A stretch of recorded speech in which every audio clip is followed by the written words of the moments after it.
आपसे एक छोटा सा सवाल है। अगर किसी अधिकारी या नेता के यहां ईडी की छापेमारी होती है और उसके 100 से 200 करोड़ की अवैध संपत्ति का खुलासा होता है, ईडी अपने चार्जशीट में खुले तौर पर यह प्रमाण देती है कि कैसे उस शख्स ने करोड़ों की संपत्ति बनाई है और क्या क्या कुछ हासिल हुआ, उसके बारे में जिक्र करती है। साथ ही एक मशीन लेकर पहुंचती है और उसके यहां से मिलने वाली नोटों की गड्डियों को लगभग 7 घंटे तक मशीनों से गिना जाता है और फिर उसकी अवैध संपत्ति का खुलासा होता है। आपको क्या लगता है उसके साथ क्या होना चाहिए? आपके मन में कई तरह के जवाब आ रहे होंगे, लेकिन एक ऐसा अधिकारी संजीव हंस जो नीतीश कुमार का काफी दुलरुआ है, ईडी उसके यहां छापेमारी करती है, 100 से 200 करोड़ की अवैध संपत्ति का खुलासा होता है। वो खबरें भी आपको याद होगी जब उसके आवास पर मशीन पहुंचे थे और बाकायदा नोटों की गड्डियां गिनी जा रही थी। 7 घंटे तक जो है वो नोट गिने गए थे। अब आपको पता है कि संजीव हंस इस वक्त कहां है? इस वक्त वो नीतीश कुमार की सरकार में राज्य परिषद के अपर सचिव बनाए गए हैं। इसके बाद कई तरह के सवाल खड़े हो रहे हैं। नीतीश कुमार, जिसके बारे में जेडीयू या एनडीए पूरे फख्र के साथ कहती है कि नीतीश कुमार पर कोई भी 1 रुपए का आरोप नहीं लगा सकता है, लेकिन चूंकि एनडीए की सरकार है, ईडी केंद्र सरकार की एजेंसी है, उसी ईडी ने छापेमारी की थी और कैसे और उसमें क्या क्या करोड़ों की संपत्ति का कैसे खुलासा हुआ था, ईडी ने क्या कुछ जो है वो कहा था और बाकायदा सब कुछ सामने था, इसमें छिपाने वाली कोई बात नहीं थी। उसके बाद भी संजीव हंस को राज्य परिषद का अपर सचिव बनाकर नीतीश कुमार ने एक तोहफा दिया है।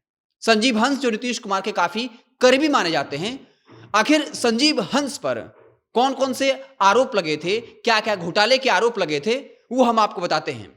सबसे पहले जिक्र होता है टेंडर घोटाला, यानी स्मार्ट मीटर। 3,300 करोड़ की ठेकेदारी दी गई थी स्मार्ट मीटर लगवाने की। इसमें ईडी ने साफ तौर पे कहा था कि जो 3,300 करोड़ स्मार्ट मीटर लगाने का ठेका दिया गया ठेकेदारों को, वहां से संजीव हंस ने जो है वो करोड़ों का रिश्वत लिया है। उसके बाद सोलर लाइट घोटाला, ये अपने आप में एक बड़ा घोटाला था, क्योंकि बिहार मुखिया महासंघ ने कहा था कि 17,000 में जो जिन सोलर लाइट का दाम था उसका दाम बढ़ा करके 30,500 रुपये लगवाया गया, जिसमें से 80% अधिक कीमत, यानी जो सोलर लाइट की कीमत वाजिब कीमत थी, 80% अधिक कीमत लगाया गया और वो भी चाइनीज माल का सोलर लाइट था, जो पंचायत में लगे तो जरूर लेकिन वो करोड़ों रुपए डूब गए। सोलर लाइट जो है वो काफी घटिया किस्म का था, यानी करोड़ों के सरकारी खजाने से पैसा लिया तो गया, जो वाजिब दाम 17,000 था उसकी जब 30,500 का सोलर लाइट लगाया गया, लेकिन वो भी काफी खराब क्वालिटी का चाइनीज माल लगाया गया और इससे कहीं ना कहीं सरकारी खजाने को नुकसान हुआ। और चूंकि ये सब कुछ ठेकेदार से मिली भगत के जरिए हुआ था और ये संजीव हंस के अंदर में हुआ था, उनके ही देखरेख में हुआ था, और यहां से भी संजीव हंस ने करोड़ों रुपए की चपत सरकार को लगाई थी। ईडी ने अपने जांच में जो पाया था वो सुन लीजिए। 2018 से लेकर 23 यानी 5 साल में संजीव हंस ने जो उनकी वाजिब कमाई थी उससे 90 करोड़ अधिक संपत्ति अर्जित की थी। जब्त की गई संपत्तियां क्या क्या थी वो आपको बता देते हैं। वाकई में आपको मजा आने वाला है कि किस तरीके से करोड़ों की संपत्ति का खुलासा हुआ, उन पर क्या कार्रवाई होनी थी, लेकिन अब उन्हें जो है पुरस्कृत किया गया है। नगद मिले थे 11 करोड़ 64 लाख रुपए। 7 घंटों तक काउंटिंग मशीन जो है वो नगद गिनती रह गई। अचल संपत्ति जो बरामद हुआ था वो था 23 करोड़ 72 लाख। नागपुर में 3 प्लॉट्स थे, दिल्ली में 1 फ्लैट जिसकी कीमत 9 करोड़, जयपुर में 3 फ्लैट्स, इसके अलावा जो है 65 लाख की कई घड़ियां थी। शेयर्स जो है वो 60 करोड़ के थे। बेनामी रियल एस्टेट में निवेश जो है वो लगभग 18 करोड़ का था। हिमाचल प्रदेश में ग्लेनव्यू रिजॉर्ट है वो 95 करोड़ का था। यानी कुल अर्जित अवैध दौलत जो है 100 से 120 करोड़ रुपए की थी।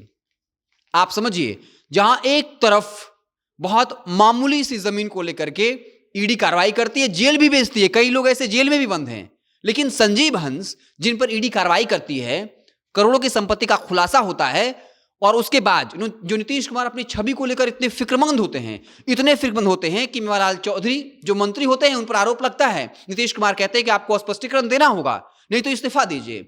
महागठबंधन की सरकार थी, तेजस्वी यादव पर आरोप लगे, नीतीश कुमार ने कहा कि आपको जो आरोप लगे हैं जवाब देना होगा।